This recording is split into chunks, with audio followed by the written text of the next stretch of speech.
Hello and welcome to the Spiritual 9 to 5 podcast, hosted by myself, Marie Groover, of The Corporate Psychic. We are back to a solo cast this week, and it's a good one. Today I'm discussing the awakening that inevitably comes when you run a business or step into any form of true leadership. Running a business is a spiritual awakening. I've been saying this for a while now, and the more TCP grows and expands, the more I feel the truth in this. But what is a spiritual awakening? I want to normalize this phrase and make this terminology more accessible for everyone because whether you are spiritual or not, I can promise you that you've gone through some sort of awakening in your life. Some sort of revelatory moments or phases, existential crisis moments. Those are similar, if not related, if not rooted in the same. And I want to be able to use this phrase in a way that is not intimidating or a put-off for the quote, non-spiritual, non-religious, non-woo-woo, or even like atheistic or agnostic human. And especially for the pessimist, or shall I say, the realist. A spiritual awakening, if we Google it, of course we have to Google it so as not to completely rewrite the foundation of the phrase. A spiritual awakening is, according to yourdictionary.com, a realization or inspiration about the connection with an entity or entities beyond the immediate and physical world of God or other intangible sacred spirit. Okay, yes. And it's a phrase that is thrown around quite a lot. And I don't think that everyone who uses it literally means that they have met or connected with God. I know that when I'm talking about a spiritual awakening, I'm probably not talking about that either. According to Mind Body Green, spiritual awakening is also known as enlightenment, nirvana, bliss. But that a spiritual awakening begins the moment a person can step back and awake to their life with a new sense of being in this world. And that is what I want to capture and identify as what I refer to when I say spiritual awakening, because perhaps the end result is a meeting with spirit or enlightenment itself. I'm not here to convince you of one thing or another, though if you listen to this podcast, you do already know that I believe in awakening the soul of business, but that's neither here nor there.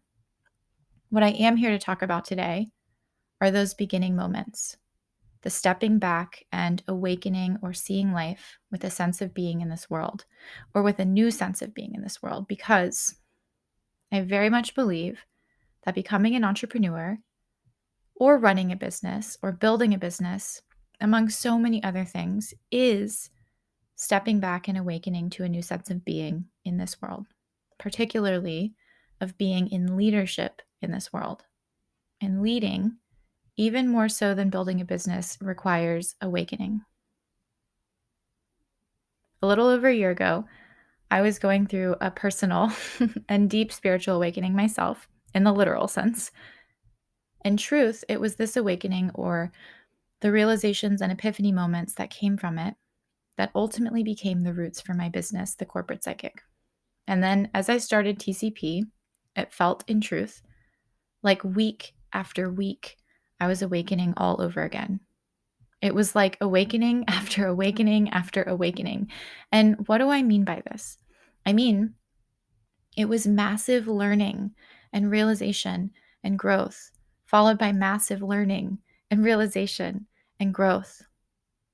And I mean, everything felt like a mountain to climb. Everything felt like I was stepping back and seeing things brand new all over again. Everything felt like it was taking me back to myself or showing me something that I hadn't seen before and shifting my way of being into the world. My experience in running business has always been at scale because the majority of my experience is based in Microsoft land, where as a business program manager, I see and work in large budgets with hundreds or even thousands of people factored in, and many, many moving parts. My role in much of this work has almost always been relatively high level, directing or program managing or orchestrating other people to be in the nitty-gritty. Not that I have not been directly in the nitty-gritty myself. It's a beautiful thing because when you work in a company, You have a big support system for learning even the basics of your job, right? It's not like you get a job at a company and all of a sudden you're the CEO.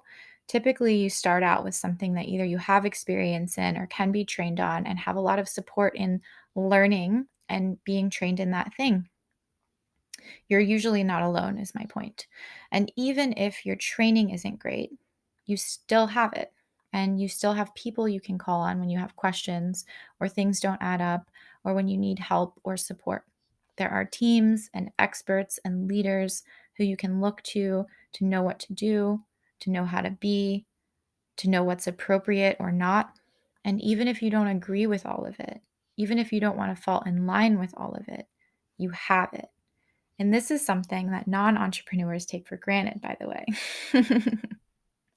When you start a business, on the other hand, every single thing that you do comes back down to you, to what you want, to what you think is appropriate, to what works best for you, to optimizing your own preferences and ways of being and working, to answer all of your questions or to pay people to answer them, to support you, to consult with you, or to coach you. And even then, it's still all up to you. You are always the one driving, and no one can climb your mountain for you. So there's no faking it or avoiding it in your own business. Let me tell you about a time that I literally climbed a mountain. I'm not a mountain climber, but I used to dabble. And around 6 years ago, I went to Chile and I climbed this mountain. I think it's called Cerro Toco. It's actually known as a hill there, being that it's a small guy at 18,500 feet above sea level. For reference, it's taller than any mountain in the lower 50 states of the US. And at 18,000 feet, the saturation of oxygen in the air drops down to 80%. And oh yeah, I didn't really train for this. I just kind of went and the opportunity arose to climb. And so naturally I said yes, which is how I feel about starting my business, by the way. Very similar circumstances. When we started rising on this mountain, we were only walking for the majority of this climb. But my relationship with my body, with what I thought I knew, with how I was experiencing reality, all shifted and everything slowed. Things that would normally be easy became technical and complex. At some point, I had to literally convince my legs to take one step by one step because I felt like I was dreaming. And by that, I mean, in my brain, I literally would say to myself, okay, Marie, right leg, just one step. You can do it for every single step. The smallest actions, like walking, took the most amount of effort and mindset and compassion and grace and grit. When we got to the top, I was relieved. I was proud. I was exhausted and energized, fulfilled. I was scared to go down, and so much more. I'm sharing this because this is how I feel on a weekly basis in running my own business. I feel relieved and proud and exhausted and energized and fulfilled and scared as fuck, and excited and exhilarated and like I have all the skills and don't have all the skills at the same time. Like I'm moving at 1,000 miles per hour without moving at all. Getting lost in the overwhelm and then bringing myself back to taking only the one step right in front of me. In my business, everything is a trigger. Everything is an opportunity to grow, a forced learning or discomfort, and there is no one else who can do it for me. I mean, sure, there are lots of people who can do a lot of things for me. Dawning Digital designed my branding and built my website, which I directed and am so grateful for them, by the way. My website would have never launched if I had done it by myself. Kate manages most all of my calendar now: client scheduling, process, policy, billing, reporting, financials, project management, programmatic scheduling, probably more than that. And yet I'm still the director. Jess manages all of my media, graphics, design, any extension on brand, video footage, podcast edits, teasers, media packets, newsletters, and comms. Probably more than that as well. But I still write all of the copy. I still speak and record for every podcast. I'm still the decision maker and ultimately the bottleneck when we are in the work together. And Tegan manages energetic balances and client healing, plus team healing, plus my healing to ensure that we are all supported and growing and safe and at ease. And yet, my healing is still my healing. My client work is still my client work. My team is still my responsibility to hold, not necessarily in their healing per se, but also in their healing. I'm here to make sure that they feel supported, that they feel like they can grow, that they feel safe to be, to express, to do their work, that they feel at ease. That's important to me. And no matter how much I outsource, I am not removed by choice. I am present. I am holding it all, even when there are others to support me. And actually, the more I outsource, the more I'm responsible to heal in myself and to hold, because there are now more people who rely on me, not even just to get paid, but to do their jobs, but to have the info they need, the support they need, probably most importantly, the clarity that they need. What's my point in all of this?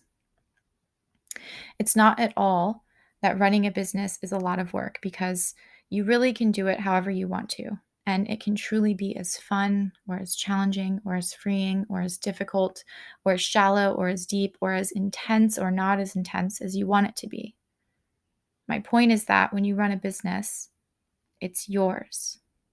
Even co-creating with the soul of it, even co-creating with other individuals and team members, you see things of yourself, especially when co-creating, actually. You expose things of yourself.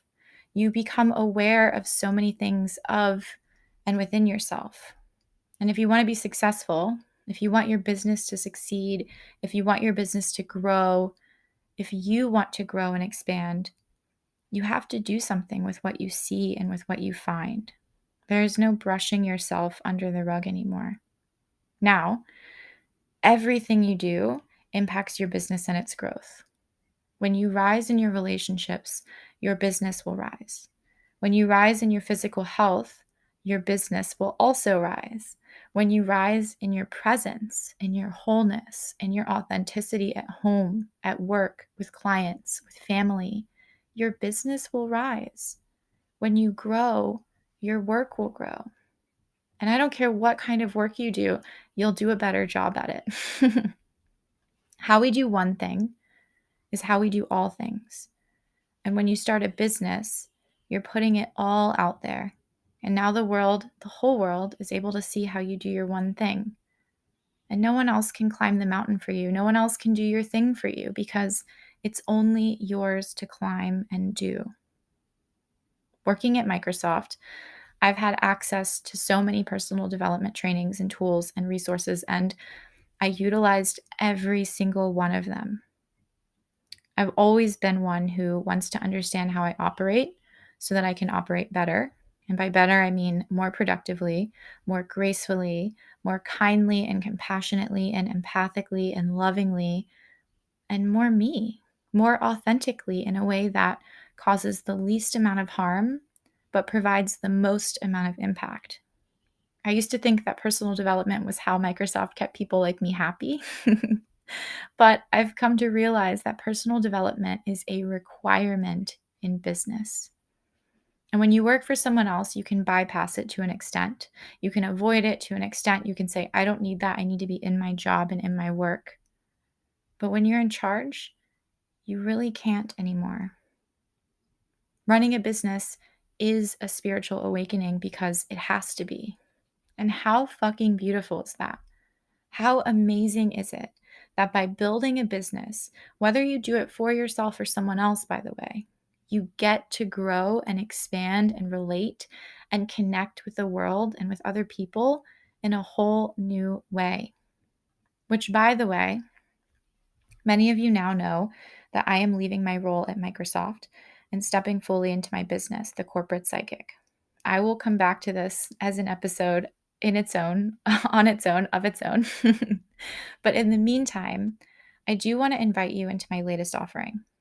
My last day at Microsoft will be July 6th. It's also my 7-year anniversary. and it's the day before my birthday. None of this matters, by the way. I just really love this date, how everything fell into place. But my last 4 weeks at Microsoft will be my last 4 weeks with the Corporate Psychic as my side hustle. And because of this, it feels like such a special time, magical time for me. I want you to join me in a 4-week series called The Quantum Leap. It's inspired by my own quantum leap with TCP, of course, but it's so much more than that. The tagline is side hustle to profitable, soul aligned, sustainable, and life giving business. And I so mean that. In this 4 weeks, we'll cover topics like, well, like this one in the podcast today, and how to navigate the spiritual awakening of yourself within your business, but also things like picking the thing and starting your business. We'll talk about working for yourself and juggling your 9 to 5, as well as the rest of your life. We'll talk about talking to and co-creating with your idea, your business, your team, your projects, your offerings, your products. We'll talk about holding integrity in all aspects of your work, in all forms of your life, which when you're doing and holding so much can be really hard, and it can be so easy to cut corners. We'll talk about an ethical, soul-aligned business from start to scale and how to get out of the hustle. We'll talk about business best practices, so actual tangible things like bank accounts, back ends, taxes, process, policy, et cetera, et cetera, et cetera. All things that I am not an expert in, by the way, but that I would love to share my own experience in, because no one shared that with me, and I think it would have helped a lot. We'll talk about money, like lots of money. We'll talk about a lot of money things, money related things. Money is like one of my favorite things to talk about, especially in business, especially in spiritual business, because it feels so taboo, but it's so important to talk about. Again, how we do one thing is how we do all things, and our relationship with money is the same. We'll talk about outsourcing and scaling through hiring, through distributing resources, and also creative focus. With that, we'll talk about staying in your zone of genius and letting go of perfection. And if you so choose, we'll dive deep as well into planning and executing your exit from the 9 to 5. And so much more, by the way. I will be sharing everything that has developed me from my own experience, and also from the experience and wisdom that so many leaders, teachers, coaches, mentors, colleagues, and friends have so graciously shared with me. So from now until the end of March, the early bird investment is a no-brainer investment of $444. I mean, everything you need to know to start, run, optimize, and scale your side hustle into a full-time business. I would have paid that and so much more, by the way. On April 1, the investment goes up to $555 for the 4-week series, and in May, it will be the full rate of $775. The series runs from June 7th to July 7th. And if you email hello@thecorpspsychic.com to register and put Quantum Leap in the subject line, we will knock 25% off your registration, regardless of when you register, to say thank you for listening to this podcast. And thank you so much for supporting the growth and expansion of TCP. Register, do it. You will not regret it.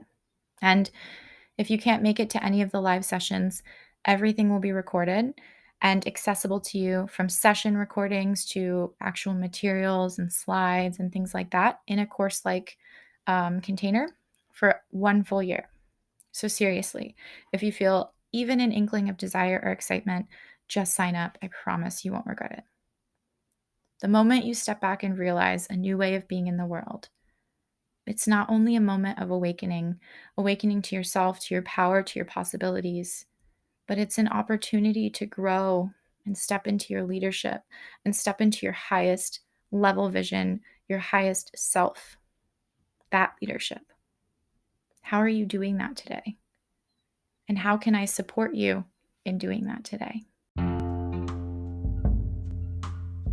Thank you for listening to the Spiritual 9 to 5 podcast with myself, Marie, from The Corporate Psychic.